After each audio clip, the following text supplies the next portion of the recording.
You guys have been around for 10 years, but this is like your first tour over in the UK, and not that many people over here know about you yet. Give us a little brief history of the band.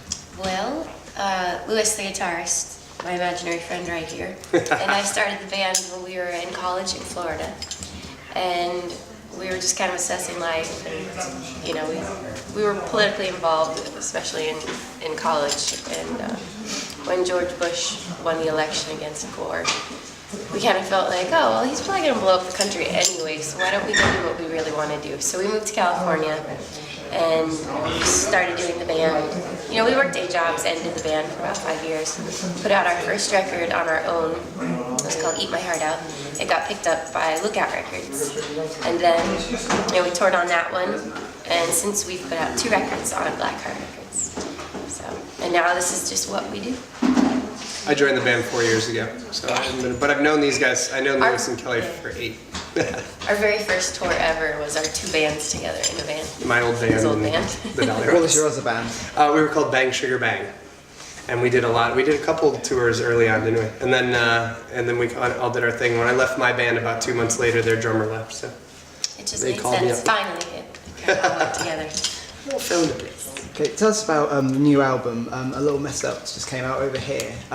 Who do you record that with? We actually recorded it over the span of about a year with a bunch of different people. We did a song with Matt Wallace, we did a song with Evan Frankfurt.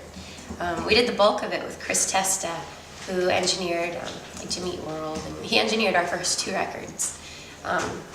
So that's kind of the bulk of it. And who else? Yeah. Fred Archambault. Yeah, Fred Archambault, roller coaster, who's worked with like Avenged Sevenfold. Yeah, he does all their records. So we kind of, you know, we thought that we had the record done. We went in with Testa and we did it, and then Lewis and I kept writing. We were like, oh, we gotta add this song. We gotta add this song. And, you know, we toured so much on our second record, Because I'm Awesome, that, you know, we hadn't written in a while. And I think once we started going, it finally started coming out, you know, the way we wanted to, and the songs were getting better and better, so we just couldn't really stop. And so, yeah, we would go in with, you know, whoever, you know, the next producer was that we kind of dreamed of working with. I wonder if so-and-so will do a song, and then it just kind of, it got together like that, and at first we were worried that it might not sound cohesive, but I think in the end it's a much better record, and you can listen to it front to back as an album, and it all makes sense, and it flows really well together.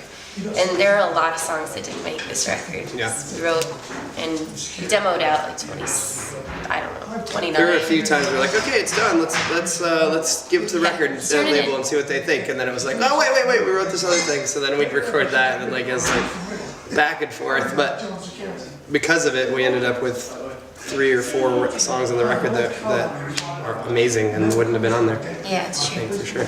And we had Sylvia Massey mix a bulk of it. Oh yeah, she's really awesome doing that stuff. Is there any plans to release kind of like the other songs that didn't make it? We're trying to decide if we are going to do an EP or just try and get the next record out fast.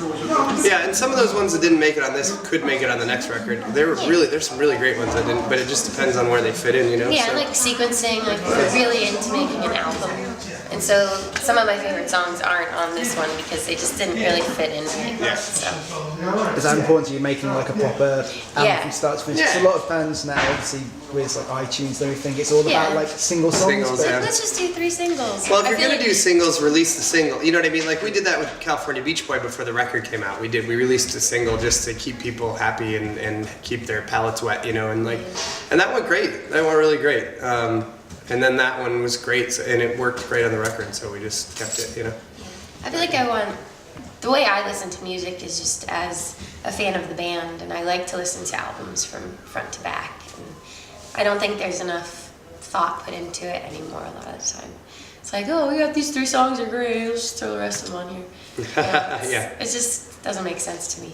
Okay, this is your first tour in the UK. How have you been finding it so far, like the crowd reaction? Because a lot of people coming to see you, obviously this is going to be the first time they will have heard of you or heard your music. Yeah, for the first time, they're awesome. You know, they have been so receptive and fun and excited and clapping over their heads. And, I don't know, it's actually been way cooler than we even imagined. I think as a crowd, they're a lot less inhibited and a lot less self-conscious than some American crowds. Because there's great American crowds too, but like as a whole, all the shows, everyone's been really excited. Yeah, especially for our first time. Yeah. I mean, our first tour in the States, kids didn't freak out like they do here. Yeah, that's true. That is true. Is it We weird- also kind of sucked then.